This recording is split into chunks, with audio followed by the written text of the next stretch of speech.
Olá! Meu assunto aqui hoje é o TikTok. Eu tenho certeza que a grande maioria de vocês não sabe, mas a plataforma, a rede social, lançou recentemente um botão de rolagem automática. O que isso significa? Significa que crianças e adolescentes, que compõem 70% do público do TikTok, não precisam mais fazer este movimento com o dedo para assistir um vídeo. Elas podem acionar o botão de rolagem automática e o próprio TikTok sugere vídeos para elas. Elas começam vendo alguma coisa que elas querem e elas provavelmente vão terminar vendo alguma coisa que a plataforma quer que elas assistam. É mais ou menos como o Shuffle do Spotify, que fica te sugerindo músicas conforme o teu gosto, ou conforme a música, ou o cantor, ou o estilo de música, enfim, que você começou ali a assistir. Isso agora acontece também no TikTok, num movimento completamente oposto e ao contrário do que tem sido pedido por órgãos e por médicos, por psiquiatras, por, enfim, instituições. O TikTok faz um movimento ao contrário, né? Em vez de lançar mais ferramentas que provoquem ou que estimulem que crianças e adolescentes fiquem menos tempo na tela, passem menos tempo dentro das redes sociais, ela lança um recurso que facilita com que essas crianças e esses adolescentes fiquem dentro da rede social, com um a mais, de que ela vai ver coisas, ela passa a poder ver coisas, mais ainda numa intensidade muito maior, sugerida pelo aplicativo e não de acordo com o que seria o gosto ou a preferência de uma criança ou de um adolescente. Por que eu tô trazendo esse assunto aqui? Bom, primeiro porque para mim ele é seríssimo, né? Por que ele é seríssimo?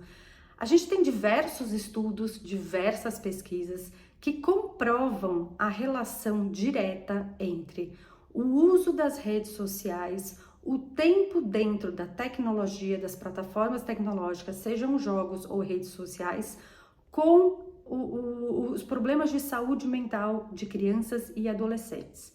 O que isso significa? Significa que quando a gente olhava lá para trás, né, sei lá, 10, 15 anos atrás, até 20 anos atrás, a gente olhava as crianças ou os pré-adolescentes mexendo ali, né, nos jogos e pela primeira vez tendo uma conta numa rede social, e a gente perguntava, ou a gente se perguntava, o que ia ser dessa geração? E a gente chegou no momento dessa resposta. A gente tem a resposta, né? 15, 20 anos depois, a gente tem a resposta para o que é essa geração, né? Ou o que está se apresentando dessa geração. A gente tem estudos onde, né, eu já falei aqui, mas que mostram uma relação direta entre ansiedade, depressão, distúrbios alimentares e o uso irrestrito, o uso ilimitado das redes sociais. A gente tem um aumento nos últimos 3 anos de 120% nos casos de ansiedade e depressão de crianças e adolescentes. Crianças giram em torno de 36%, né? Então, assim, a gente olhar todo o número de crianças brasileiras, a gente está falando que 36% delas apresentam sinais de transtornos mentais e 60% dos adolescentes apresentam sinais de transtornos mentais. Quando a gente olha para isso, a gente olha para vários fatores, né? Tem vários fatores que implicam com que uma criança ou um adolescente tenha um transtorno mental. Um deles são os fatores sociais. As redes sociais fazem parte desse fator, né?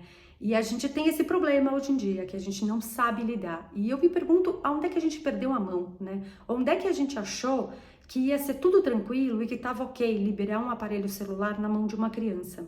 Tem uma pesquisa recente que saiu chamada Crianças Digitais, que é super interessante. Ela faz várias análises, né, sobre o uso de aparelhos eletrônicos na infância e ela mostra um dado que para mim é gritante e que é uma coisa super importante, que é a geração Z, que é a geração que hoje são adolescentes e jovens, então a geração nascida em 96 e isso vai até 2010, os nascidos até 2010. Eles ganharam os primeiros celulares, eles ganharam o primeiro aparelho de celular por volta dos 11 anos de idade. A geração alfa, que são essas crianças que estão aí agora, nascidos a partir de 2010, eles ganham o primeiro aparelho celular, em média, com 6 anos de idade. 6 anos de idade. A gente está falando de uma criança ganhando um aparelho celular. Semana passada teve um vídeo muito bom do Porta dos Fundos, que eu recomendo vocês assistirem, em que uma mãe vai numa loja de brinquedos, tipo uma ReHap da vida, e ela procura um brinquedo para o seu filho. E o vendedor diz que tem várias coisas, e ele começa a mostrar e falar, e ela fala, não, moço, eu tô procurando um smartphone, e daí ela começa a dar as características do telefone. E ele olha para ela e fala assim, não, minha senhora, mas aqui a gente vende brinquedo.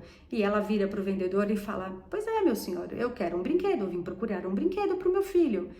E essa é uma sátira, né? É um humor em cima de uma realidade que tem sido cruel em cima das crianças e dos adolescentes. Tem um outro episódio que para mim é muito marcante, a Danone. Vocês lembram do Danoninho que vinha em potinhos? Hoje em dia ele vem numa garrafinha assim, né? Um squeeze, que a gente chama. E esses dias eu assisti a diretora de marketing falando como é que eles chegaram nesse frasco, nessa embalagem. E era super interessante, porque o que acontece? Eles fizeram primeiro uma tampa que eles identificaram que as crianças não conseguiam desrosquear a tampa, porque elas não tinham força suficiente na mão para desrosquear a tampa e porque elas, de certa forma, retardaram o desenvolvimento do que a gente chama de pinça, que é essa pegada fina. Isso daqui, ele tem que ser praticado durante vários anos na infância para que a criança chegue na fase da alfabetização e consiga pegar um lápis, por exemplo. Se ela não tiver isso daqui, esse movimento trabalhado, ela não vai conseguir segurar um lápis. E a Danone, o pessoal de marketing da Danone identificou que as crianças estão perdendo este movimento. Na verdade, elas estão adquirindo esse movimento muito mais tarde. Portanto, elas não conseguiam desrosquear uma tampa de um Danoninho. Elas ficavam irritadas, porque elas queriam abrir logo o Danoninho, porque as crianças hoje em dia são mais impacientes, e elas apertavam o frasco. Então, eles identificaram que esse era um recurso, era um frasco que poderia ser apertado, e isso fazia com que a tampa soltasse. Então, assim, são vários dados e vários estudos que demonstram pra gente um retardo no desenvolvimento motor das crianças e lá na frente, a hora que elas chegam na adolescência, uma propensão e uma tendência a desenvolver transtornos mentais muito maiores do que há 10 ou 20 anos atrás. Os estudos estão aí, as matérias são constantes na mídia, a gente tem vídeos de pessoas, né? O médico Dr. Daniel Becker recentemente fez um vídeo também falando sobre isso, e eu me pergunto onde é que a gente perdeu a mão, né? Por que é tão difícil colocar regra, impor limite, dizer para a criança o que pode, o que não pode, né? Onde é que a gente se perdeu nessa história? Os pais precisam urgentemente recuperar para si a educação dos próprios filhos, né? A gente não pode delegar, a gente não delega tudo. Ainda que a gente delegue muitas funções hoje em dia, delegar a educação dos filhos não pode, não dá. A gente está sacrificando a saúde mental dessas crianças e desses adolescentes. Eles estão agonizando, literalmente. 60% dos adolescentes brasileiros sofrem de ansiedade e depressão. E a gente não se mexe. Eu fico perguntando, como é que a gente acha isso normal? Ou como é que a gente lida com isso de maneira tão natural? Como se o problema não fosse nosso. O problema é nosso. E passou da hora de pais, mães, responsáveis legais tomarem para si de novo a educação dos próprios filhos. É isso, eu deixo aqui esse vídeo longo, mas importante, e segunda-feira tem um texto bem forte sobre esse assunto. Até lá!